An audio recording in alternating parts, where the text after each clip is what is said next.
Bon, salam alaikum à tous les musulmans et que Jésus-Christ soit avec vous. Pour tous les chrétiens, on va vous parler rapidement de Ramzat vs Paulo Costa. Pourquoi? Parce que tout simplement, Paulo Costa, comme vous le savez, vient de signer un nouveau contrat UFC. Parce que tout simplement, on ne le respectait pas. Apparemment, on lui avait proposé que 60 000 euros pour affronter Robert Whittaker. Donc c'est pour ça que le combat ne s'est pas fait, parce que le combat entre Robert Whittaker et Paulo Costa était programmé. Mais Paulo Costa avait désisté parce qu'il trouvait qu'on se foutait de sa gueule. Et que parce que tout simplement on lui proposait 60 000 euros à lui et 300 000 dollars carrément ou 300 000 ou 400 K à Robert Whittaker. Donc il était en énorme conflit avec Dana White et l'UFC. Et c'est pour ça qu'on l'a plus vu combattre depuis qu'il a affronté Luke Rockhold. D'ailleurs, j'ai trouvé sa prestation assez nulle contre Luke Rockhold, même s'il a gagné le combat. Bon, faut dire les choses clairement, il a gagné le combat. Mais il m'a pas épaté. C'était pas le Paulo Costa des débuts, en fait, parce que Paulo Costa des débuts, c'était un monstre. Il faisait mal, il faisait peur. Et on voit depuis qu'il s'est fait gouacher, on va dire, laver par Israël Adesanya, on voit que Paulo Costa, c'est plus le même. Mais je vais vous dire pourquoi c'est plus le même. Moi, je pense que c'est une question d'oseille. C'est une question d'oseille. C'est une question aussi de classement parce que moi, je vois Paulo Costa au-dessus de Marvin Vettori. Hein. Je le vois plus fort, tu vois. Je comprends pas pourquoi Marvin Vettori est positionné en haut de lui.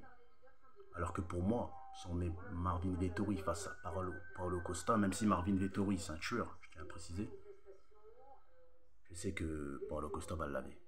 Ça, c'est catégorique. Donc, moi, je vous dis ma prédiction. Je vais vous dire ma prédiction directement du fight, en fait. Du fight entre lui et Ramzat. Donc, bon, comme vous savez, il y a eu un gros conflit entre lui et Ramzat. Il y a eu un énorme conflit. Et le conflit, c'était que je crois, Ramzat était en train de s'entraîner. Paulo Costa est venu le chercher. Et il a commencé à le provoquer. Moi, j'ai senti de la peur dans les yeux de Ramzat, je vous dis la vérité. Et que heureusement qu'il y avait son entourage à Ramzat, parce que Paulo Costa il est venu, claquette. Il est venu, il lui a dit ouais, tu veux quoi? Vas-y, viens, viens, viens. Il lui a dit ça et tout, ça et tout. Ramzat, c'est style, il répond, mais je voyais dans ses yeux, il avait peur, frère. Ça se sentait, il avait peur. Et heureusement qu'il y avait les gars de Ramzat. Parce que personnellement, pour moi, si on met Paulo Costa face à Ramzat, d'ailleurs, je vais vous dire la prédiction, ce sera une décision unanime de Paulo Costa. La hype de Ramzat, elle va descendre tout de suite. Je suis pas fan de Paulo Costa, je suis pas fan de Ramzat. Mais si on me dit qui tu préfères entre Paulo Costa et Ramzat, je préfère Paulo Costa. Pourquoi? Parce que je trouve que Paulo Costa, il est plus talentueux et il a plus galéré. Il a dû faire du trash talking pour en arriver là où il est. Que Ramzat, dès qu'il est arrivé à l'UFC, s'est fait sucer direct. Et quand je vous dis s'est fait sucer, c'est par tout le monde. C'est-à-dire les journalistes.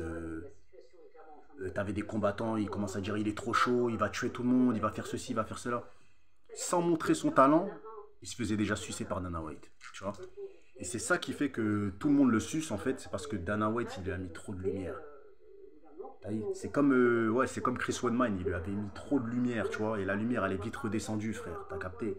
Qu'elle affrontait les Jacare Sousa, qu'elle affrontait les mecs durs, tu vois, les Gegard Moussassi, qu'elle affrontait des gars durs, tu vois, les Dominique Reyes, tu vois, il a mangé des KO violents, tu vois, et c'est ce qui va se passer avec Ramzat. T'as vu, je dis pas que Paulo Costa va le mettre KO, mais Paulo Costa va gagner. Comment voulez-vous qu'un mec de plus de 100 kilos, qui a une défense lutte de malade mental, perde contre Ramzat?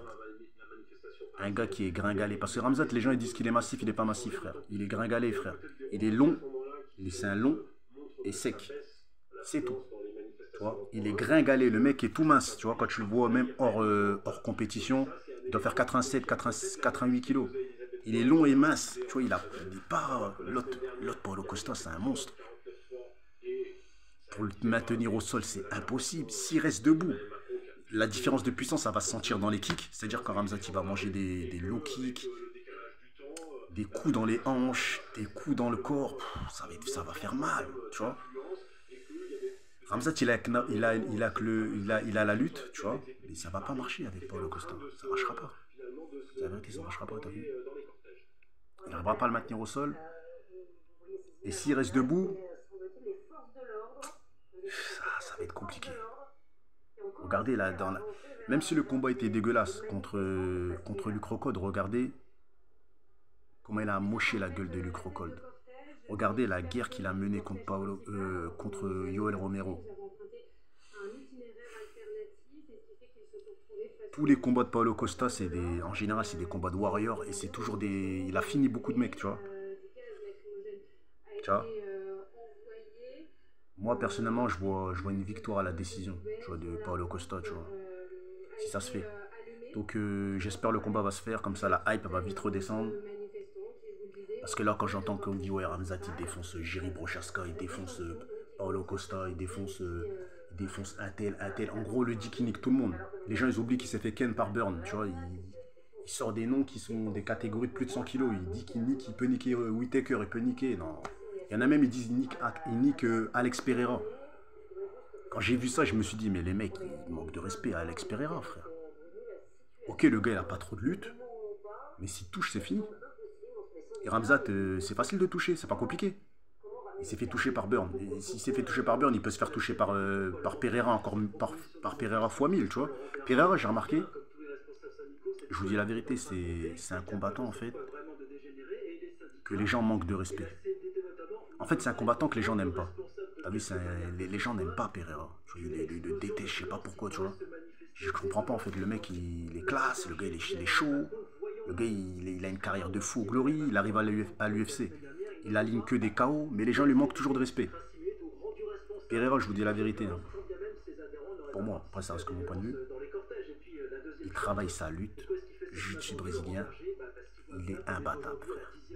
Il fait juste de la lutte et du jiu-jitsu brésilien tous les jours non-stop. Il va au Daghestan, c'est un meurtrier. Khabib, il invite Pereira, c'est fini. Il sera invaincu jusqu'à la fin de sa carrière. En UFC, je vous parle. Je vous parle dans sa catégorie. Il sera invaincu. Le mec, il a le knockout power. Il a un kickboxing et une boxe de malade. Il a la boxe anglaise et la kickboxing de fou. Il manque juste la lutte et le JJB. Tu vois, jiu-jitsu brésilien. Et c'est fini, frère. Donc dites ce que vous en pensez en commentaire. Mais pour moi, Pereira, il est bel et bien au-dessus de tout le monde, frère. Et il va reclaquer un KO à Israël Adesanya. Je vous dis déjà ma prédiction. Il va le niquer plus vite que le dernier combat qu'ils ont fait ensemble. Et ce sera 4-0 et carrière de Easy finie. Vous verrez.